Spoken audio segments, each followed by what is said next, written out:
Nosotros somos estudiantes de la licenciatura en Ciencias Sociales de la Universidad Distrital y este seminario es para memoria social y colectiva del profe Fabio. Nos encontramos acá con Don Arcelio Orjuela Guevara. Arcelio Orjuela Guevara, con Nicole Orjuela, Sara Torres, quien les habla, y Alejandra. Bueno, vamos a disponer a hacerle unas preguntas a don Arcelio en base a su experiencia con toda esta problemática de los mineros y de la desviación del río que hubo hace unos años acá en Ciudad Bolívar. Entonces, pero para empezar, primero conocerlo a su merced. Bueno, yo soy nacido en el municipio de Villapinzón, Cundinamarca, el 13 de julio de 1949. Allá de descendencia campesina, estudiamos allá en la vereda de San Pablo hasta cuarto año de primaria y luego venimos a la ciudad, como en esa época, como niño, a buscar trabajo y a buscar otras alternativas de trabajo. Entonces llegamos a la ciudad y empezó el calvario para este ciudadano que les está hablando, en buscar trabajo, y estuvimos varias alternativas, pero no fue posible seguir con una preparación intelectual. Ya estando acá, soy técnico en reparación de maquinaria agrícola, ya todo lo relacionado con el campo.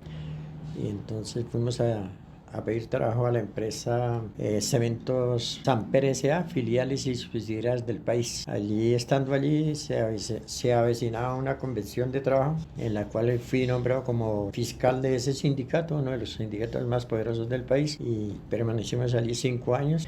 Estando acá y estando ahí, pues nos llamó el Barrio México a que participáramos en la Junta de Acción Comunal. O sea, en esa vaina yo nunca había estado en eso, pero nos gusta, así es como ese liderazgo. Estando ahí, entré como fiscal de esa organización y pues nos gustó el trabajo. Posteriormente, por primera vez fui el presidente del barrio. Tenemos un acumulado de vivienda de 734 propiedades. Manejamos más o menos promedio de habitantes más de 5.000 personas. Bueno, y hemos hecho cosas importantes y hemos dejado legados. Por ejemplo, ese puente peatonal que ustedes ven allá al frente, esa fue una gestión nuestra. El carril de la avenida Boyacá también fue una gestión nuestra, porque esto era un camino carreteable. Hicimos uno de los paros más importantes en el sur de la ciudad, donde logramos parar todo el tráfico que viene de los llanos orientales y desde el sur de la ciudad. En este trayecto vino toda la prensa del monopolio político que tiene nuestro país. Nos hicieron las entrevistas, dimos las declaraciones. Bueno, y así fue como el primer periodo del alcalde mayor de la ciudad, Peñalosa, logró invertir en este carril, que es de 2 kilómetros 200 metros, más de 4.000 millones de pesos. Entonces esa gestión era para mejorar la calidad de vida en el transporte de todo este sector del sur de la ciudad, que se llama Ciudad Bolívar, la localidad de Usme y la localidad también de Tunguelito. Y ya posteriormente se presentó en el año 2000 la problemática más tenaz que hay en el sur de la ciudad, que se llama sobre la cuenca hidrográfica del río Tunjuelito, donde hay una diversidad de problemas grandísima que quizás las autoridades del orden nacional, del orden distrital y del orden local no le han brindado la atención. Y ahí se está creando como una bomba de tiempo con diferentes problemas. En ese entonces, en el año 2002, 6 de junio, se desbordó el río. Eso fue un domingo. Trajo en su recorrido de sus aguas desde arriba de la laguna de los Tunos hasta aquí al sector de la cuenca media. Más o menos depositó como 55 millones de metros cúbicos en las cárcamas que habían de explotación minera dentro del Parque Minero Industrial del Tunjuela. Y se depositaron estas aguas ahí. Y si no había sido por esas cárcamas o huecos que habían ahí de la explotación minera, el río había puesto aproximadamente, según los técnicos del acueducto, más o menos 25.000 muertos. Eso hubiera sido una catástrofe grande. Y ahí empezamos a convocar personalidades que llegaron a este barrio, invitados por mí y por Óscar Barón, uno de los tipos más inteligentes y líderes que ha tenido el sur de la ciudad. Tipo muy leído, muy inteligentísimo. Estudiaba ingeniería química en la Universidad Nacional de Colombia. Orlando Navas, uno de los mejores científicos que ha tenido este país, y aprendimos de ellos. Entre esos vinieron geólogos, nos enseñaron toda esta problemática de las gravas y las arenas, y entraron a operar ya las multinacionales que estaban en los años 80 Cemes de México, Holcim de Suiza y la misma Fundación San Antonio. Ellos hicieron unas explotaciones muy profundas a escala abierta y dañaron los acuíferos de las aguas limpias y subterráneas, que es una de las reservas de agua que tiene Bogotá para los próximos 50 años. Pelear con ese muro de cemento porque nos metimos con las multinacionales y logramos traer periodistas de la Unión Europea, les mostramos el desastre ecológico. Después estas multinacionales demandaron al Distrito Especial de Bogotá, o estamos demandados y logramos con el señor secretario del Medio Ambiente suspender la actividad minera en el sector. Ya eso les cuento en cuanto al Parque Industrial Minero. Eso le pertenece al Distrito Especial de Bogotá. Mirar con detalle sobre ese problema de la cuenca hidrográfica del río Tunjuelo, que desgraciadamente el barrio México es uno de los barrios que recibe la contaminación de este río, el más contaminado de la ciudad. ¿Qué motiva a su merced para que le importe lo que Pues pasa? es despertar esa inquietud social que está dormida, y eso les corresponde a ustedes. Don Argelio, ya que su merced nos ha dado como un marco muy amplio sobre pues, las problemáticas ambientales que se dan en Ciudad Bolívar y pues centrándonos en el tema pues de los grupos mineros, nos gustaría saber su merced cómo se siente, ¿sí? Sabiendo que pues varios de esos grupos mineros pues ya cerraron de alguna forma, ¿no? Porque su merced nos cuenta que ellos se encuentran en una recuperación morfológica de los suelos, ¿no? Entonces, ¿cómo se siente al respecto? ¿Cree que falta algo por hacer? ¿O ya se hizo todo? Los grupos mineros y las empresas poderosas de este país, ellos no estaban acostumbrados a hacer pagos sociales. Eso nació desde el Barrio México y el Proceso Popular Asamblea Sur. Les hicimos entender que estaban causando un daño a la población circundante. Les dije, bueno, yo ven ustedes qué responsabilidad tienen con esa gente. Por ejemplo, aquí lo que nos pasó a nosotros, un daño ambiental y un desastre ecológico que hicieron esos vergajos. Y cuando hicieron resarcir ese daño tan grande, no, hasta el momento no lo han hecho. Entonces hicieron una serie de recomendaciones de que debían de resarcir en parte esos daños causados que hicieron en Colombia. Y a raíz de eso, de esas reclamaciones y de todas esas propuestas que propuso Asamblea Sur y la Junta de Acción Comunal del México, hoy en Colombia todas las empresas están obligadas a llevar en cuando sea un balón al niño o al habitante de la calle, a hacer esos jardines infantiles, tratar de mejorar por ahí viviendas a las clases populares más pobres de este país. Eso lo está haciendo, lo hizo CEMES. Listo, don Argelio, pues nuevamente muchísimas gracias por abrirnos el espacio, por permitirnos entrar a su casa. Pues estamos muy agradecidas por sus palabras, por el compartir de sus memorias en cuanto pues, a nuestro tema de investigación. Entonces, pues esperamos poder contar con su merced a futuro.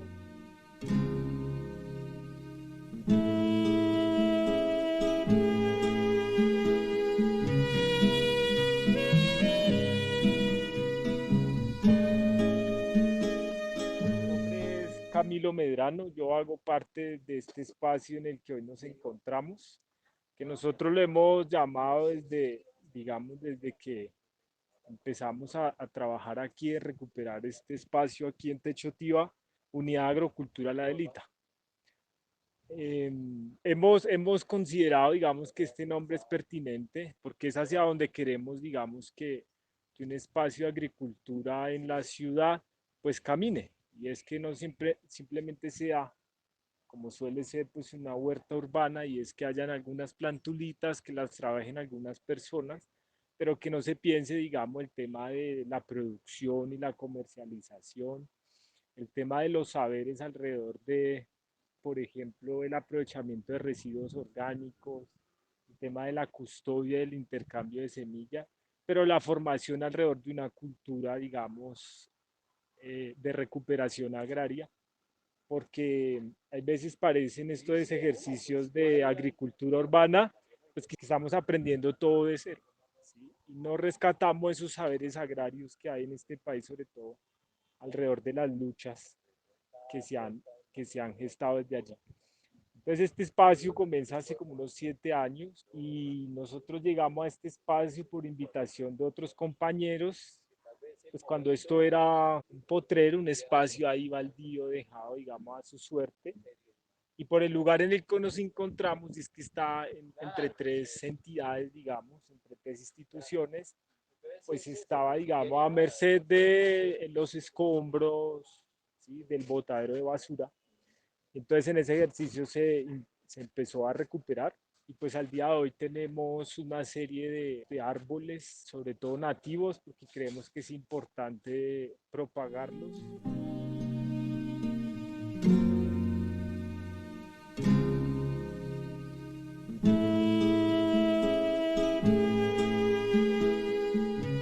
Digamos, este es un espacio, lleva como 7, 8 años. Sí. ¿Y cómo hicieron para apropiar el espacio? ¿Cómo? Pues nada, digamos que algún momento dado un combo que es el que llega aquí, el Caracol, es un colectivo aquí del territorio, nos invita como a unos talleres de agricultura urbana. Y nada, llegamos a a colaborar ahí en el tema y ellos se fueron y nosotros nos quedamos. Por eso con nosotros la cosa es peligrosa, porque si nos invitan, nos amañamos y nos dejan, pues nos quedamos. Se quedan. ¿sí? Claro, Y claro, tal vez tú conociste esto, este era una escombrera, sí, un botadero, claro, totalmente diferente. No, y entonces ya, digamos, con el tiempo, con la suma de muchas manos, voluntades puestas, se ha ido construyendo un espacio ahí de plantas medicinales aromáticas, manejado por mujeres fundamentalmente. Huelan, prueben si quieren. Qué rico. Este, entre otras, es huélalo. Claro, empieza a percibir diversos tipos de olores, de aromas. Este fue, entre otras, un espacio que en el momento en que la crisis de pandemia, algunos compañeros perdieron la voz y el voto no sirve para mayor cosa, pero el gusto, el olfato, ¿sí? Entonces esto fue un ejercicio, digamos, como para la terapia de recuperación. ¿Conocen de plantas algo? Un poco. ¿Esta conocen cómo se llama? No.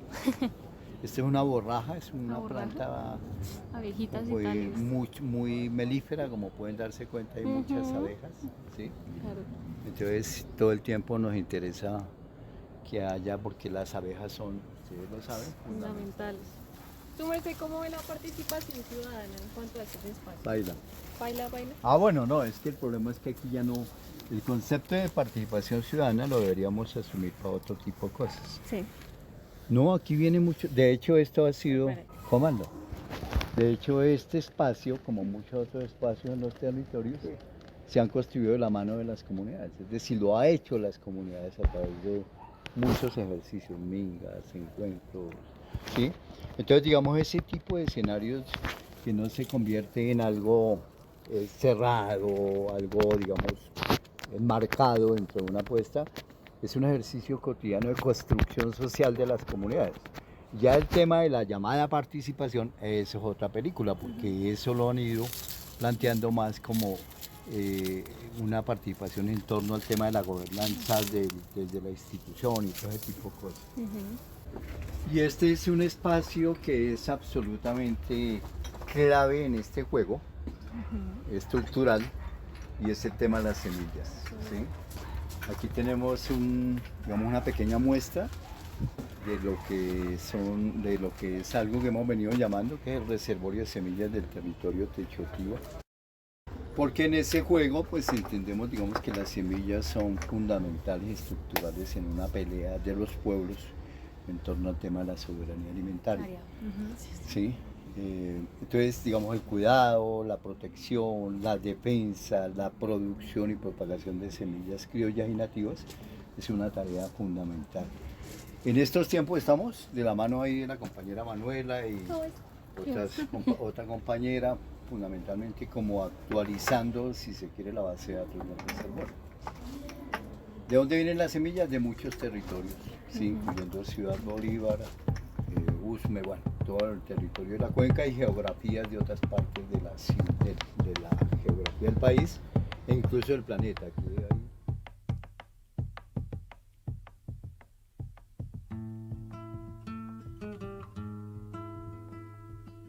yo simple y llanamente me considero un trabajador popular, ¿sí?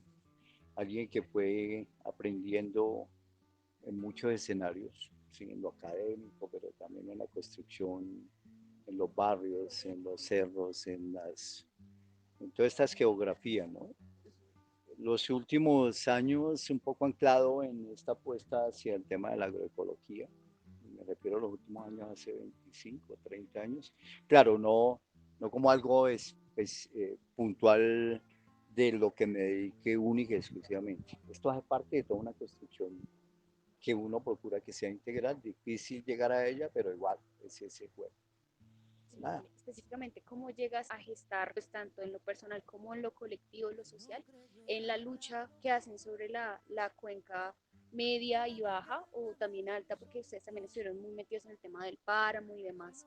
Digamos que, bueno, el Tunjuelo como cuenca, pues marca una geografía en la ciudad, pero también marca, obviamente, una historia de construcción social, cultural, política, de largo aliento, ¿no? Es decir, si uno mira en la cuenca, efectivamente, si bien hay, digamos, momentos en los cuales ha habido mayores poblamientos, pero siempre hay una apuesta de atrás, si queremos mirar la cuenca, y es quienes caminaron antes que nosotros y que los invasores en estas geografías. Eso incluso marca un poco la mirada de un territorio, la cosmogonía, la mirada en que las comunidades anteriores entendían, caminaban y construían el territorio.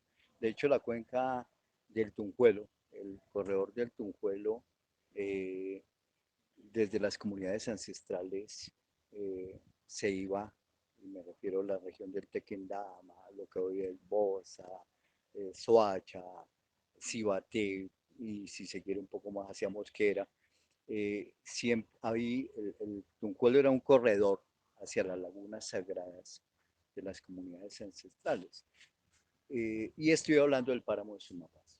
O sea, entonces el mayor páramo del planeta, la mayor fuente de agua del planeta, pero también un conector con lo que es los cerros orientales, los páramos que están ahí caminando, el macizo de Chingaza, que conectaba a las comunidades en ese ejercicio de ritualidad, de cultura, de construcción económica, con la sal en Zipaquirá. Entonces hay que empezar a mirar el territorio un poco desde esa geografía grande, gruesa, que generalmente en los tiempos que caminan nos cuesta a veces entenderla, ¿no? Y cuando se camina se empieza también a acercar un poco a la memoria de los territorios, a la memoria que la naturaleza está ahí, se ha ido transformando de la mano con las comunidades y entonces ahí uno entra en la memoria social, cultural, económica, política de las comunidades ancladas en una geografía. De eso, digamos, en el caso específico, ya particular, estamos hablando de 25, 30 años que pues, se camina la geografía, ¿no? Inicialmente como todo, un poco escudriñando, maravillándose con la naturaleza en los cerros orientales, pero después y descubriendo un poco la dinámica misma de lo que ya significa una geografía, un territorio, como el sur de la ciudad, como la cuenca de Punta. Ese es un poco el marco en el que ya específica y particularmente yo me muevo, ¿no? ¿Qué mensaje le daría a estas juventudes y a su vez su merced dentro de todo lo que ha recorrido esta gran geografía que su merced menciona? ¿Qué falta por hacer? Que falta por hacer muchas cosas. Todo el tiempo hay cosas que hacer, ¿no? Tal vez andamos en una época profundamente conflictiva y también de, si se quiere, de una, de una sin salida social, ¿sí? Pero algo que sí creo que hay que tratar de estar siempre conectado es con la memoria del territorio. O sea, el territorio siempre tiene una memoria. Y tratar de acercarnos a ella, escudriñarla.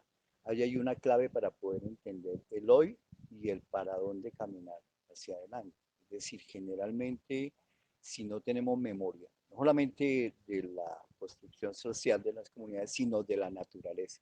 O sea, la naturaleza tiene una memoria. Ese escudriñar allí es fundamental para transformar hacia adelante.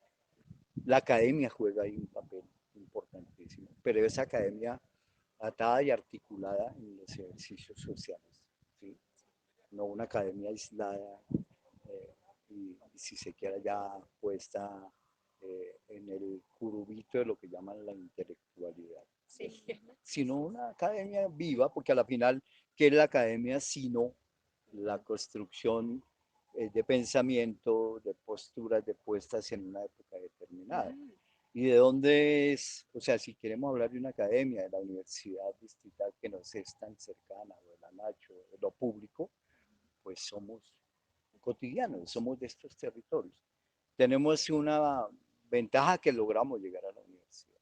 Entendiendo eso, nos gustaría saber si su merced tiene alguna experiencia en particular que lo haya marcado dentro de todas esas luchas. Pues digamos que creo que, bueno, para el caso ya particular de uno a esta edad, un poco, digamos, los años 70, 80 marcan un poco el juego de lo que va uno construyéndose todo el tiempo. Y me refiero a una época particular, específica, de conflicto, si se quiere, global en su momento, de una pelea de los pueblos, no es porque uno haya participado de lleno en esa, pero sí creo que es un tiempo histórico que marca el caminar hacia adelante y el devenir, que es lo que uno ha hecho todo este tiempo.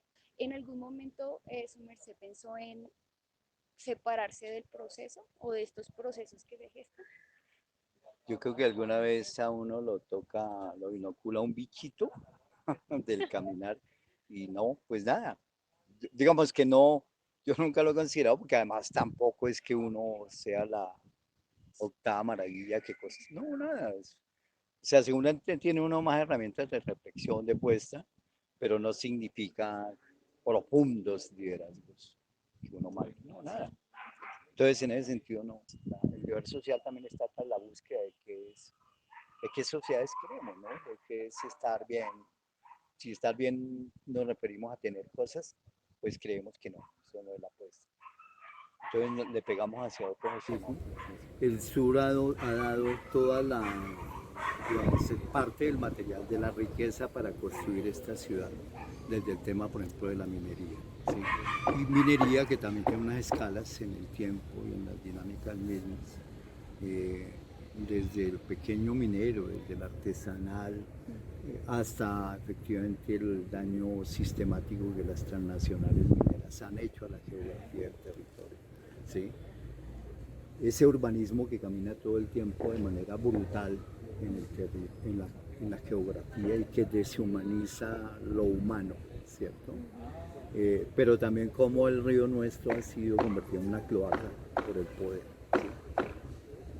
El basurero, un crimen contra la naturaleza y contra las comunidades. Entonces esto va sumando un juego de poder entender un territorio con sus potencialidades, con sus riquezas, pero también el cómo el poder no se ha convertido simplemente en depositarios de toda la miseria del capitalismo y el cómo definitivamente no aceptamos y no asumimos eso, ¿no? Seguramente no somos lo suficientemente juiciosos, organizados, serios para peleas más grandilocuentes, pero bueno, son caminares que hay que ir fortaleciendo. Con la llegada de Petro y pues que se acaba un poco la hegemonía política, ¿no? Casi nosotros siempre hemos sido muy contestatarios, siempre hemos sido como a la defensiva de los gobiernos y pues ahora tenemos la responsabilidad, cómo se puede llegar a ser más bien propositivos, ¿no? Para que estos espacios tengan más visibilidad. Claro, digamos que hay una expectativa, claro que la debemos convertir, como su merced dice, en un accionar cotidiano y permanente desde abajo. Seguramente la coyuntura que hoy tiene este país nos obliga necesariamente a reflexionar mejor. Lo cotidiano es que si la cultura del poder ha imbuido toda la trazabilidad del movimiento social, del individuo, y entonces hace que lo organizativo sea muy débil, que andemos pensando siempre en lo nuestro, en nuestro ombligo, que nos cueste trabajo relacionarnos con los otros, construir con los otros, porque también hay algo ahí que no hemos avanzado mucho y es que no hemos construido puestas realmente estructuras. Yo lo que creo es que seguramente el gobierno nuevo, que no el poder, puede brindar cierto tipo de dinámicas, pero la construcción está desde abajo o no está. Este territorio, ustedes si observan, Sí. Porque tiene también una parte de la memoria. El territorio de Chotiva no es simple y llanamente como un hobby que nos ha aparecido. Techotiva tiene un significado en términos de quienes caminaron en estas geografías, un territorio del agua. Nos negamos a llamar esto como lo llama el común o la institución. Kennedy murió, de hecho Chiva es De hecho, viva Chiva todo es. el tiempo, ¿cierto? Sí, claro. Porque eso tiene también unos significados y unos significantes en una coyuntura particular de la historia de estos pueblos, ¿cierto? Así es. Y hace parte de la imposición colonial del imperialismo Ah, de norteamericano. Norteamérica. Listo, muchas gracias. Bueno.